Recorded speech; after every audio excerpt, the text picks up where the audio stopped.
नमस्कार दोस्तों, आज हम पुरुषोत्तम मास महात्म का 19वां अध्याय पढ़ेंगे। वक्रतुंडे महाकाय सूर्यकोटि समप्रभ निर्विघ्नं कर्मदेव सर्वकारेषु सर्वदा।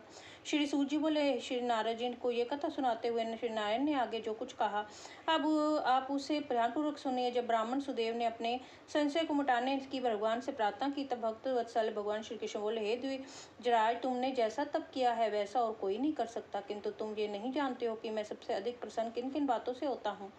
ये मेरा परम प्रिय पुरुषोत्तम मास है। तुम दोनों ने शोक में डूबे रहने पर भी इसका सेवन किया है। तपोनिधि इस मास के एक दिन का भी जो धर्म पूर्वक सेवन करते हैं उसके नेकों पाप भस्म हो जाते हैं। तुम तो महीनों भर निराहार रहे हो। निरंतर वर्षा के जल में भीगते रहने के कारण तीनों कालों में स्नान किया है और वह भी आकाश में के पवित्र जल से।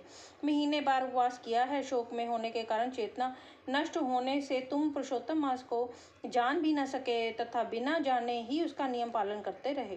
तुम्हारे इस साधन को प्रमाण कौन जान सकता है। पुरुषोत्तम मास की महिमा और पुण्य प्रताप का विवेचन करते हुए भगवान श्री कृष्ण ने स्वयं अपने श्रीमुख से आगे कहा, हे तपोधन, पुरुषोत्तम मास सब लोकों में आता है किंतु धरती पर ही उसका पूजन फलदायी होता है। वत्स, धन्य हो जो तुमने इस मास में कठोर तप किया। मनुष्य जन्म पाकर भी जो पुरुषोत्तम मास का सेवन नहीं करते हैं वह जीवन दरिद्र रहते हैं। इसलिए मेरे प्रिय, इस मास का व्रतन पूर्वक सेवन अवश्य करना चाहिए। ब्राह्मण सुदेव पुरुषोत्तम मास की सेवा से मृत पुत्र सुखदेव को जीवित देखकर स्त्री सहित बड़ा प्रसन्न हुआ। वह कहने लगा, बिना जाने मुझसे इसका सेवन हुआ है, फिर भी मेरा धर्म सफल हुआ है। इसी में से मेरा मरा पुत्र जीवित हो गया है। इस तरह का दूसरा कोई और मास नहीं और ना पहले देखा था और ना ही सुना था। इस प्रकार आश्चर्य करके आगे भी वे पति पत्नी दोनों ही पुरुषोत्तम मास में स्नान व्रत और पूजा आदि दान करने लगे। पुत्र प्राप्त कर ब्राह्मण स्त्री सहित आनंद में रहने लगे। पुत्र भी माता पिता को सत्कार द्वारा प्रसन्न करने लगा। सब दुखों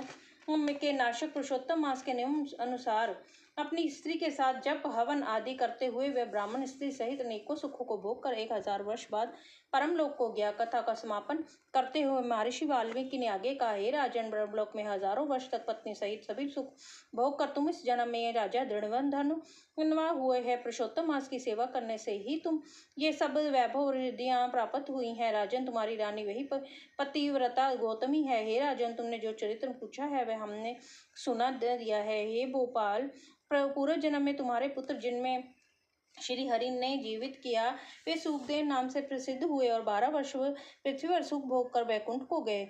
उन्होंने वन में तालाब के किनारे बड़ के पेड़ पर बैठकर तुमको पूर्व जन्म के पिता के नाते उपदेश दिया था। तुम उनके पूर्व जन्म के पिता थे, अतः वे मानते थे कि तुम उनके हित चिंतक प्रत्यक्ष देवता हो। ऐसा विचार करके ही तोते के रूप में उन्होंने तुम्हें उपदेश दिया था।